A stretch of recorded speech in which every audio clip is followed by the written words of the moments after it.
All right, it is the Heath Spencer Phillips Show, and I've got my little buddy, my little sports aficionado here, Mr. Peace Up H-Town, to tell us, well, what are you going to tell us today?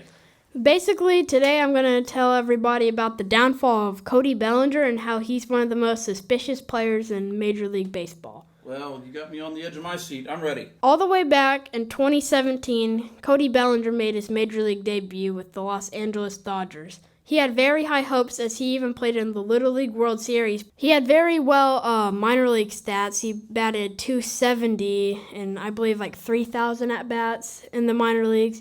So yeah, he finally got called up to the MLB, and he was on the Los Angeles Dodgers, and they were a very good team. He played very well that year, making it to the Home Run Derby and All-Star Game. Yeah, he had a very good season, winning Rookie of the Year, and then the playoffs hit around, and he played the team that he grew up in, the Arizona Diamondbacks. The Dodgers would easily defeat the Diamondbacks, and Bellinger didn't really do too much in the NLDS, as they would move on to face the defending World Series champion Chicago Cubs. Mm-hmm. Cody Bellinger's dad was actually Clay Bellinger. He won 2 World Series, so he had baseball genes. Who'd he play with? The New York Yankees. Okay. In the 2017 NLCS, the Dodgers and Cubs would face each other. And again, Bellinger didn't really do that much, not getting a whole lot of hits or home runs or anything. He struck out a bunch. But the Dodgers, it was fine for the Dodgers because they had a very well pitching staff and an amazing lineup. So they took care of the Chicago Cubs, and they would move on to the World Series to face the Houston Astros. I see. All right. Well, I guess that's how it got on your radar. You certainly know your Astros. Yeah, so Bellinger, though, I don't like him in general. Like, he said a lot of stuff about the Astros that I don't like. But He's been bad-mouthing our team, huh? he was young at this point, very young. I think he was like in his early 20s. Yeah, young guys with egos.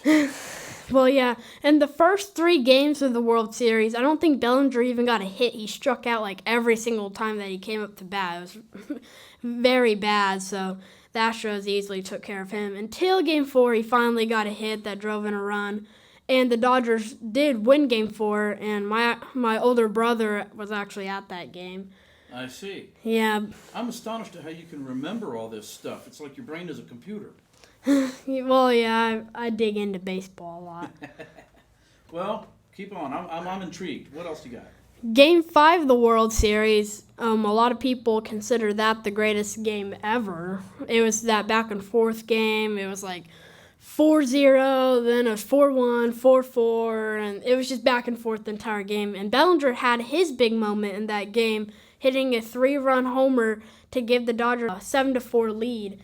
But that lead did not hold on that long because Jose Altuve for the Astros, very next half inning, I believe, he had a 3-run homer about like left center field to tie it up for the Astros 7-7. Seems like Altuve's always there for the rescue. Yep. Though this game would just be back and forth. Bellinger, I believe, hit one to Springer. Springer dove, tried catching it, but it went straight past him into the outfield, so Bellinger got a triple, and the game was just back and forth. Altuve got another base hit that drove in Bregman. Correa hit a home run. McCann hit a home run. For the Dodgers, Puig hit a home run. It was just a back and forth game until it was looking like the Astros were going to win. Just one more strike and we win. But then Chris Taylor came up. He just stuck his bat out there and just barely hit it and somehow drove in a run as the Dodgers would tie it up 12-12. Wow, what a game. So then the Astros couldn't do... Well, Yuli Gurriel did hit a double, so the Astros did have hope in the bottom of the ninth, but then our next batters couldn't do anything to drive him in. I see. So, top of the 10th... Joe Musgrove, he just shut down every single Dodgers hitter. So then we go to bottom of the 10th, and Brian McCann would be up. He gets hit by a pitch, so he goes to first. Then I believe George Springer walks, and then Alex Bregman comes up to bat. Very first pitch that he sees, drives it into center field. Derek Fisher, he comes from second. He was the pinch runner for Brian McCann. He comes all the way home from second. He's a very fast runner, by the way. Right. And yeah, he makes it at home. Astros win 13-12 and take a 3-2 World Series lead. What a high-scoring game! When I was a kid, I used to see all those 2-1 games at the Astrodome. We have certainly benefited. Well, I think the whole sport has benefited from the smaller ballparks. Certainly, our left field. Yeah, it's only like 3:15, I believe. And being the home team, we get last bats. It almost guarantees an exciting ending, climactic ending to the games for the home crowd there. And I've certainly had a lot of good times at Minute Maid Park. So now Game 6 of the World Series on Halloween. The Astros are trying to win the entire World Series. We couldn't get it done. The Dodgers, they tie up the series 3-3. So it's in L.A. The series is in L.A. They have home field advantage. So it's Game 7. They have a good chance of winning this, especially because it's Yu Darvish versus Lance McCullers Jr. It's a kind of close matchup, but I would say that the Dodgers probably have the better lineup. Not necessarily best pitching, especially Yu Darvish. He's been very, very shaky in the World Series, especially Game 3, which I watched with you in the living room. We even ate Sonic. That game. Yeah, that was fun. Yeah, we just destroyed Yu Darvish. I kind of felt bad for him. Did we eat pizza that night? No, we ate Sonic hamburgers. Right. See, there's that computer brain of yours again. Yeah, so then Game 7, the Astros immediately start scoring. We have a 2-0 lead, and we just held on to that lead. George Springer hit a 3-run homer. It's 5-0. The Dodgers did score 1 run, but Bellinger, along with the Dodgers, they couldn't do anything, as the Astros would be their first ever World Series championship win in franchise history. That was so exciting. And I remember all the talk radio guys I listened to in the morning, all of them just going bananas. The first 20 minutes of their program, whether they be talk radio or mainstream top 40, it was all dedicated to the Astros. That was a special feeling, and especially someone of my generation, we never thought it was going to come. It was so elusive. We got close during the Nolan Ryan years, and then later with the Killer Bees. And I'm just glad that it came along during your time. You got to see these magical teams. It's a fun time to be an Astros fan. Yeah, but not the best to be a Houston fan as a whole, because Dynamo, they don't do anything. The Rockets are like the worst team. Texans, well, they're just the Texans. Well, we're gonna love them anyway and keep the faith. Yeah. Next year for Bellinger 2018, it was kind of a repeat season of 2017 for Bellinger. Not as good, especially the playoffs. It was just like I said, a repeat season as they would make it to the World Series. This time it wasn't as exciting as a series. It was against the Boston Red Sox, and they easily took down Bellinger and the Dodgers in 5 games, so that wasn't even that close. Right. Well, where do you think this Bellinger ranks among the all-time greats? Too early to say, or what's your take on him as a total ball player? I don't think that he has too much of a future. He's with the Cubs now. He hasn't been good since 2019. I see. Like 2020, 2021, 2022. I'll get into that a little bit later, but you'll see. I'm sure that most people know Bellinger hasn't been good in a long time. Though, it's funny, he just got a huge deal with the Chicago Cubs, even though he hasn't been good in such a long time. Josh Reddick even said, man, I guess I should have just kept on playing baseball because I have the exact same stats as him, so I could have just got paid an extra $20 million. Wow. Well, maybe Bellinger's got a better agent or something. Somebody can give him those deals. but it's just because he's such a big name. It doesn't really matter if he's batting below 200, above 300. He's just gonna have a huge contract. His reputation precedes him. He's a legend. Okay. Yeah, but all time, I mean, it's too early to say exactly, but I wouldn't even rank him like top 1,000 of all time. Wow. Okay. So yeah, but 2018 again, they lost. Bellinger didn't do nothing in the 2018 season or postseason. Though some people will say that he had a good postseason that year, I disagree. Mainly because I'm biased against Bellinger. I'm not a big Bellinger fan. You hear that, Bellinger? We're not a big Bellinger fan over here. Even on my YouTube channel, I made a video on him calling him the most stupidest player in baseball. The most stupid player. Don't sugarcoat it. Tell us how you really feel. But 2019, you can't really say too much against Bellinger that year because of how good he did that year. Right. He had like 47, or I could be wrong, sorry about that, but like 47 home runs I think he batted about 300. And there's a race between him and Christian Yelich, and it was called Belly versus Yelly to see who was really the better player. And Bellinger, I will say this, he got lucky because Christian Yelich at the very end of the season got a season-ending injury, so he couldn't play the rest of the season. So Bellinger kind of just took advantage of that and won the MVP that year. But it was really close the first half of the season. Like, it was just those two battling each other, basically. And for me, until Yelich got hurt, I think that I would have voted for Christian Yelich for MVP. He was just so outstanding that year. But then he got hurt, and Bellinger easily took it after that. Wow, yeah. Well, those are the breaks. Yep. So, now postseason. This is a very interesting postseason for the Dodgers because they won 106 games that year. Bellinger carried the team, basically. Though that's not to say that the Dodgers weren't a good team. They were still probably the second best team in all of baseball, just behind the Astros. So you would think they would easily take down the Washington Nationals. You'd think, but the Washington Nationals, I don't know what happened or if, God was just with them or whatever.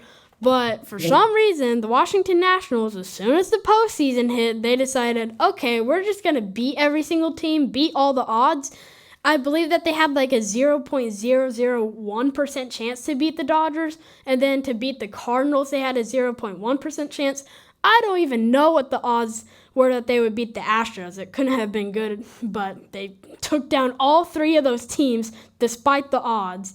And yeah, Bellinger didn't do too much in the ALDS. If you notice, Bellinger does terrible in the playoffs, which is kind of fishy because you can't steal signs in the playoffs. Carlos Correa said the Astros tried to steal signs in the playoffs, but they just couldn't. It was the crowd's too loud and stuff, so they can't bang the trash can and everything. I see. So if the Dodgers, let's just say that they were cheating, it would have been nearly impossible for them to cheat in the playoffs. I'm sure that there are obviously ways to do it, like the Giants, whenever the Giants won the pennant, they were supposedly cheating in that series, and that's the playoffs, so it's obviously been done, but that was a long time ago. Well, then I think, and I'm sure this is not a popular opinion, but based on what you've told me tonight, I think that if you are able to cheat during the playoffs, you should get a trophy because you said it's very difficult to cheat.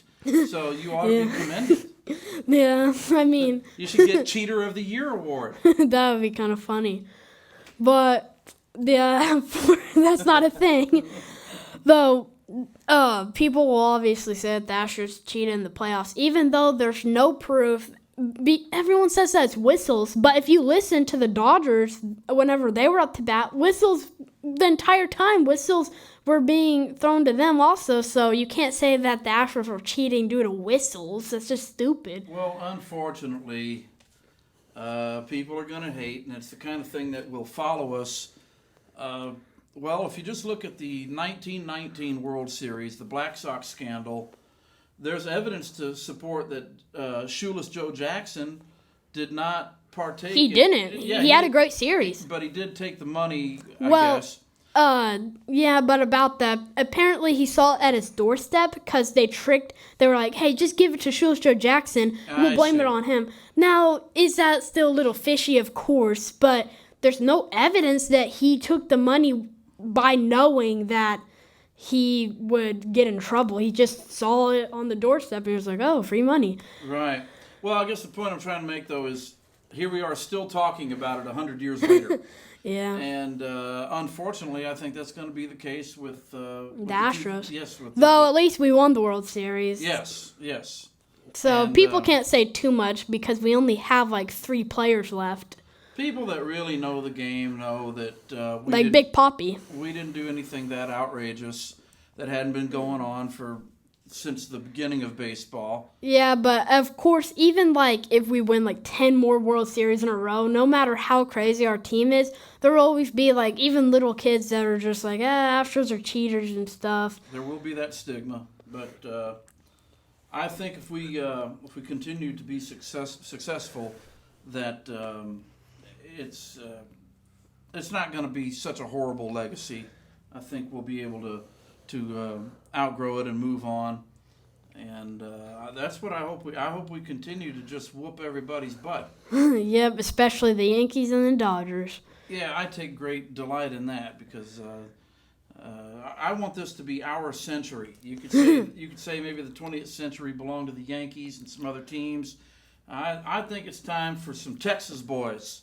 Yeah, except not the Rangers. No, but I would take them over the some Yankees. non-Texans. The Nationals, they took down the Dodgers, then they took down the Cardinals, then they took down the Astros.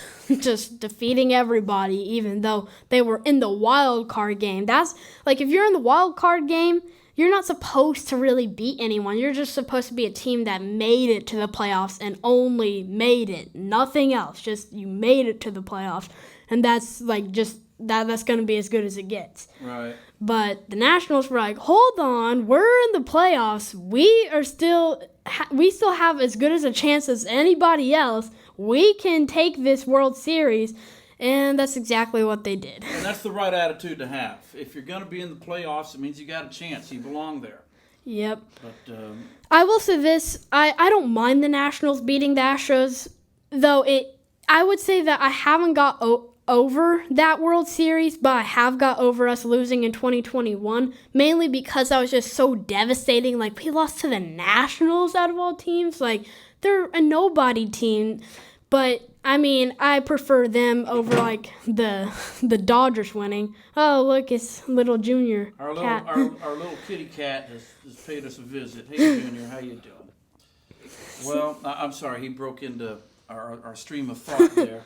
Where'd we leave off? What else you got? So, let's just move on to the off-season of 2019. Okay. And here's where everyone is like, Astros cheaters, Astros cheaters. Cheating scandal broke out that the Astros were cheating in 2017.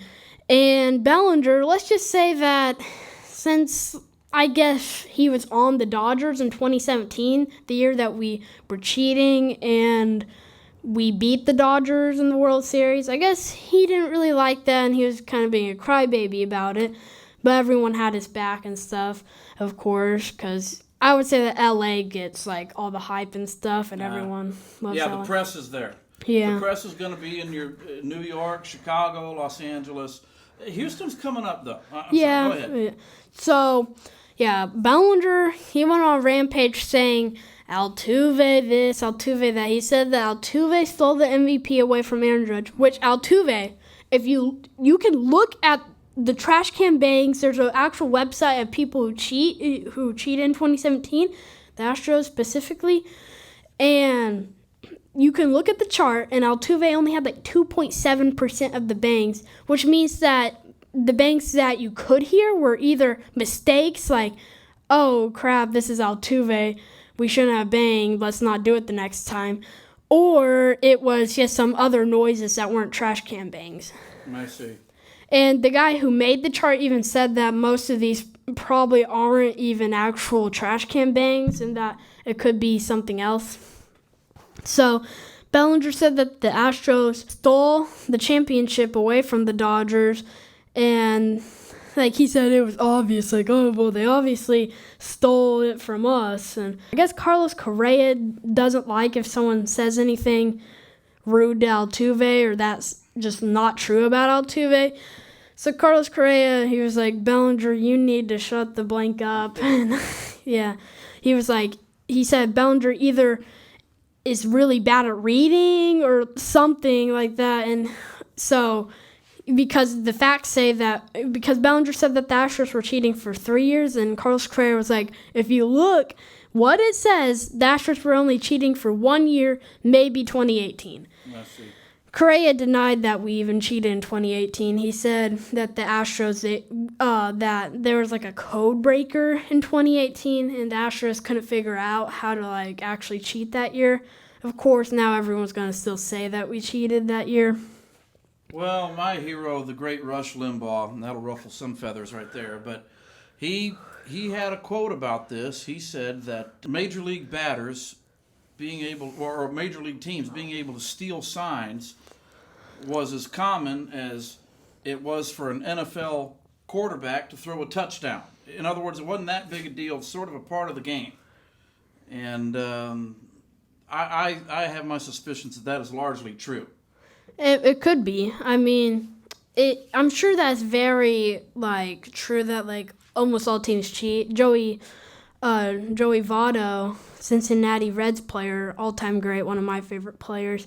He said he was asked in an interview what he thought about, like, is it time to get over the Astros cheating scandal? And he was like, absolutely. Right. And to think that the Astros were the only team that cheated just makes no sense. Every single team cheats. It's ridiculous, yeah.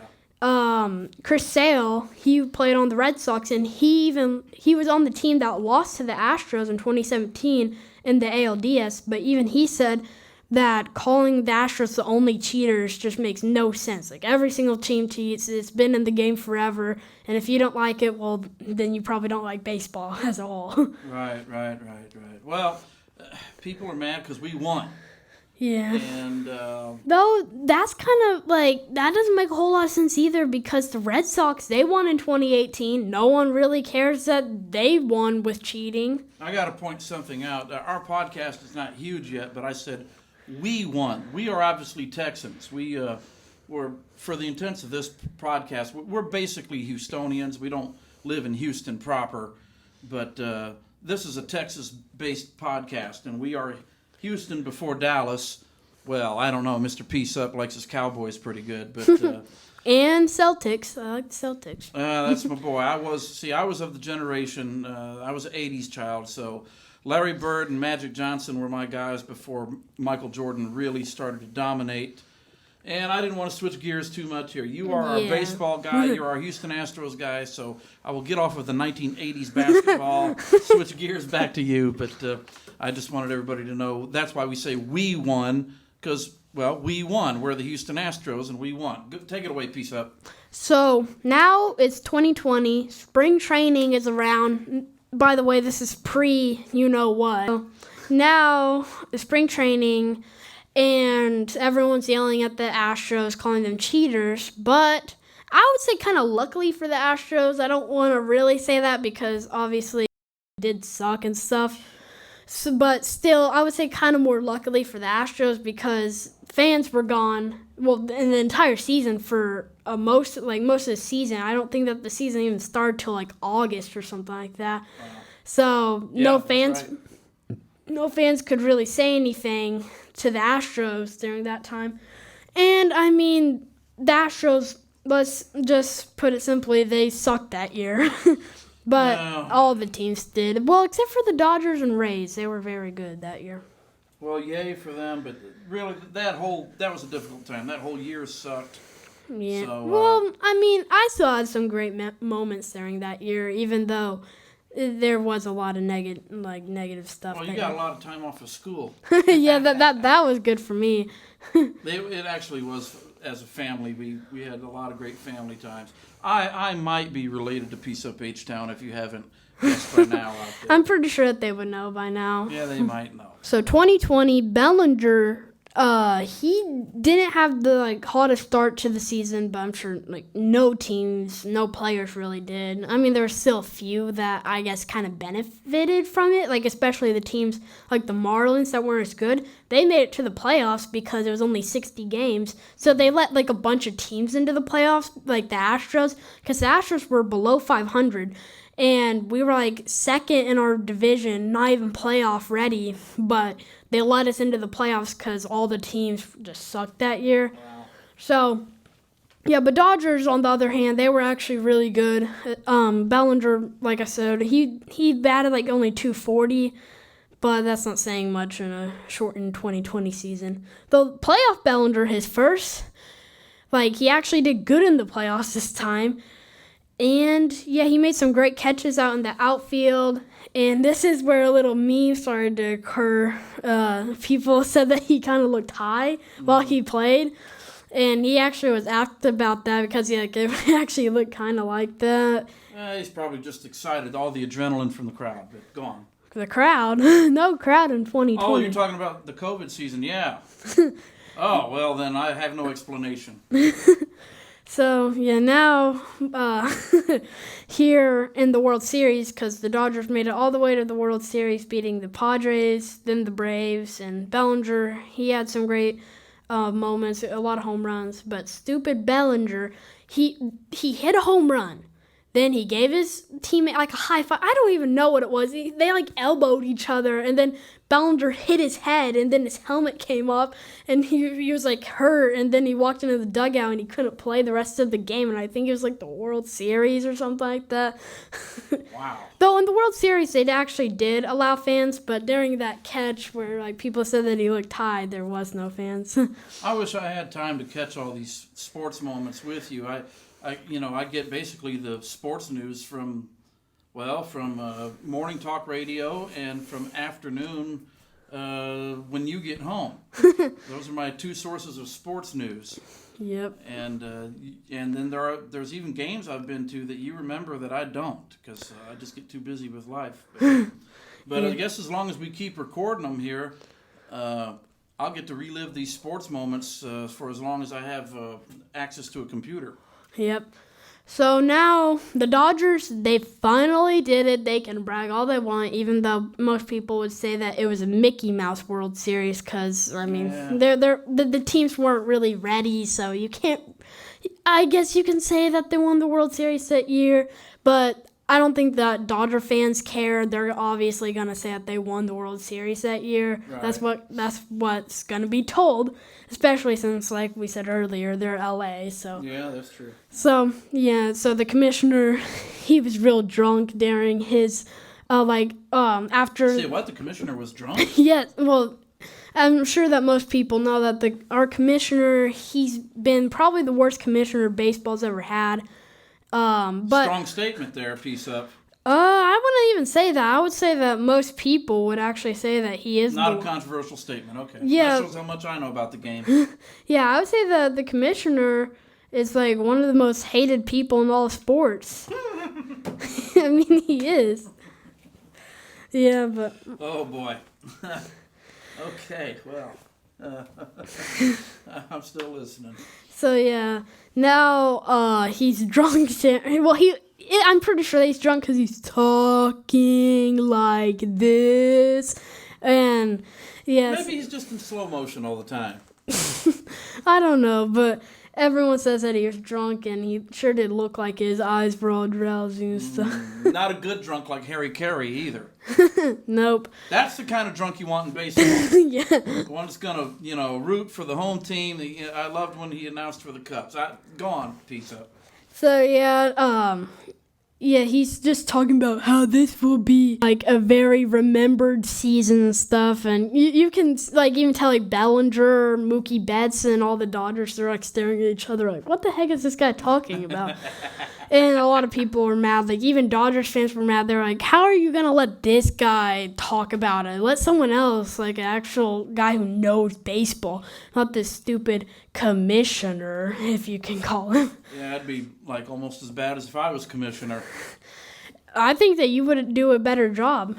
Well, just because I love my country. Baseball's a big part of it, but no, I'm not qualified to be a commissioner of anything, really. Well, I mean, I would say that, like, anybody could really be a better commissioner than him. Okay, so now, off-season 2020, people are like, okay, well, we're going to have fans in the stands. Let's just yell a bunch of stuff to the Astros. Though this video isn't about the Astros, even though we've kind of turned it into an Astros video almost. Bellinger. Yeah. But, yeah, Bellinger is the main focus of this. It's just that we love the Astros, so we're going to obviously talk a little bit about them also. This is where the downfall really begins. So, Bellinger, he's striking out every single at-bat, doing absolutely nothing. He's batting like 150. And this is where people are like, what the heck has happened to Bellinger? Like, what is he doing? He looks like he's like trying to hit a butterfly up there. He's swinging under the water, and it just doesn't make a whole lot of sense of what's happening. Though he did get injured, so obviously people are going to be like, well, maybe it's because he's injured, so that's why he's not doing as good. But I think, well, I'll say it in a little bit, but yeah, Bellinger overall, he batted about 180 the entire season in 106 games, I believe. And, I mean, you can say that he didn't play the entire season, but still, that's no excuse. I'm pretty sure that, like, me as a 13-year-old could have at least done a little bit better than him in some of his at-bats. Like, some of them, it looked like he was a 13-year-old that didn't know what he was doing up there. So now, we're in the playoffs. Dodgers, even with Bellinger swinging under the water, they did amazing that season, but somehow they're in the wild card game because I guess the San Francisco Giants, even not having the best team, were like, oh, well, maybe we can have a great season, even though we don't have the most outstanding team. So let's just win a bunch of games this year. So they decided to win like 106, 107 games. So the Dodgers, as good as they were going to be a wild card team against the Cardinals. And, yeah, they hit, Chris Taylor hit a walk-off, and now they're facing the Giants. This was a great series. Bellinger, again, did nothing in the playoffs, well, for this series, because there is one coming up where he actually did do stuff. But, yeah, amazing series. It went all 5 games, and the Dodgers won in a very controversial style. Wilmer Flores, he's up to bat. He check swings, and he didn't really go all the way around, but the umpire said that he did go all the way around. That ends the game, and Dodgers are moving on to the NLCS, and the Giants fans are like, no, that's the wrong call. But here's where stuff gets a little interesting. That same umpire in the regular season, Dodgers versus Giants, except this time it's in LA, he called a call against the Dodgers, and it was a check swing call. So everyone's like, did this umpire, was he like paid off, or like what's going on with him? Like, how is he going to make a bad call against the Dodgers? But now we're in the playoffs, very important game, one of the most important at-bats of all playoff, like just this entire playoff season, and you're going to call a terrible call against the Giants now. So it's just like, did he feel bad for the Dodgers, or what happened? Something doesn't smell right there. Yeah. So, you got any theories on that? Have you looked into that? Or I mean, I've watched quite a bit of John Boy videos about it and stuff, but... John Boy, is that a YouTuber? Yeah, or? YouTuber. Okay. All right. Pretty big in the baseball community, though he is a Yankees fan, so I'm not the biggest fan of that. I don't have too many theories on it, because I honestly just think that he made 2 bad calls, though you can make a whole lot of theories about it, though I just don't have a whole lot of proof that he did feel bad, or if he was paid off or anything. But, yeah, that's besides the point, because we're kind of just talking about Bellinger. But, yeah, now we're in the NLCS, and finally Bellinger, he finally breaks out, and he hasn't since probably, like, the playoffs of 2020. He has done nothing this entire time, but a year later, basically, about a year later, he finally starts to hit some home runs. He's looking good out there, finally not on the bench or batting 9th in the lineup. And it was kind of looking good for the Dodgers, but the Atlanta Braves, I guess they were mad from last season whenever they lost to the Dodgers and couldn't make it to the World Series. So they're like, okay, Dodgers, well, we're about to get revenge. And then they beat the Dodgers in 6 games and went on to face the Houston Astros. And then went on to beat the Houston Astros in 6 games. Dadgummit. It feels like the Dodgers and Astros are very similar. It doesn't make a whole lot of sense to me how the Dodgers and Astros, you could consider them rivals or like enemies, because we're like very similar teams. We had the same outcomes almost every single season, except the Astros usually come out a little bit farther than the Dodgers, like in 2017, 19, 21, 22, and hopefully this year, especially since the Dodgers, they're obviously going to be a good team again, but probably not as good as they have been, because they are going to lose a lot of their players, especially like Trey Turner, and now Cody Bellinger, he's gone. Though I don't think that will affect their team too much. Yeah. So now, off-season 2021, and everyone's kind of forgotten about Bellinger, even though he still has had a lot of jersey sales and stuff, but everyone's just kind of moving on from Bellinger, not thinking too much about it. No longer the flavor of the month. Yeah, but 2022, people were like, well, maybe he can redeem himself in 2022. Well, Bellinger practically did the opposite of that, as he did a little bit better and he didn't get injured. But oh my goodness, he had a terrible season again, batting like 220. No home runs, terrible OPS, terrible slugging percentage, terrible WAR. I believe that his WAR was in the negatives. So what was in the negatives? His WAR. It's actually not that uncommon for players to have a WAR in the negatives, but it's never a good thing. You don't want a WAR in the negatives. WAR basically determines their MVP value. So if you're in the negatives, there's like no chance that you win the MVP, because WAR determines fielding percentage, batting average, OPS, slugging percentage. It's like basically every single stat, and that makes WAR. So he had a negative WAR. Wow. What? I'm still not sure I'm understanding that word.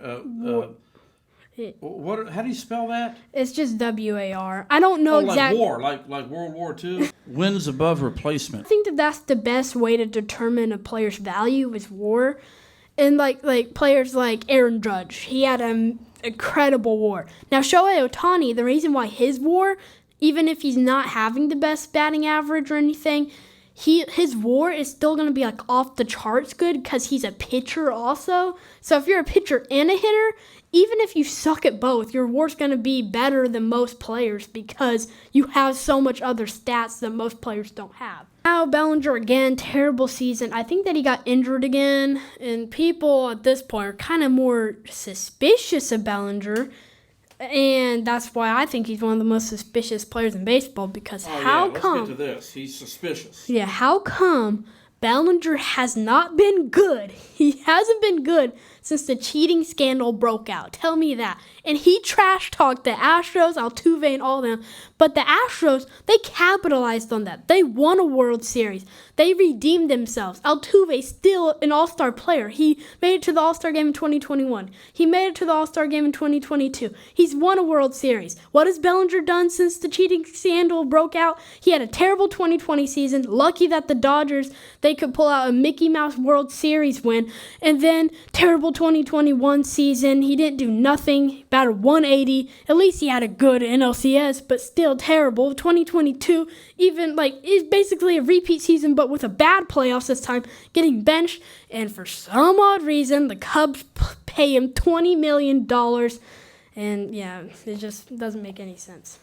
Well, do you have an idea? Do you have a theory? Why? I mean, you say it's suspicious. So. Well, I mean, where are we going with this? Bellinger, I mean, it kind of speaks for itself. Bellinger hasn't been good since the cheating scandal broke out. How has that come? If you look at some other players like Marwin Gonzalez, he played on the Astros. He was one of the biggest cheaters, probably the biggest cheater. He hasn't been good since 2017. If you look at Joey Gallo, I don't see anyone even talking about Joey Gallo. Everyone's just like, oh, Joey Gallo sucks. But if you look at it, Joey Gallo hasn't been good since 2019. And like players like Christian Yelich, he hasn't been good since 2019. What's up with all these players not being good anymore? But then there are certain players that are still their MVP type level, like Mookie Betts, Aaron Judge, Bryce Harper, Jose Altuve, Yordan Alvarez, and like all those guys. They're still amazing. But I will say this, most of the players that are really amazing now, like Julio Rodriguez and Shohei Ohtani, and Yordan Alvarez, those are more young guys that didn't even cheat or anything.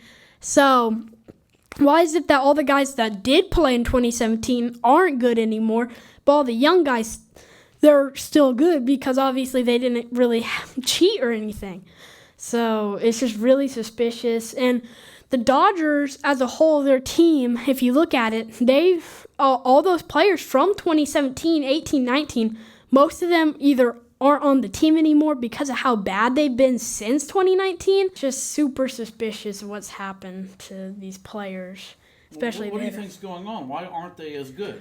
I think it has to do with cheating. I think that they were cheating. And then they quit, and now it's not adding up. Yeah, because, you can't really cheat anymore because, the MLB basically cracked down on it. Pitching, on the other hand, that's still a little suspicious.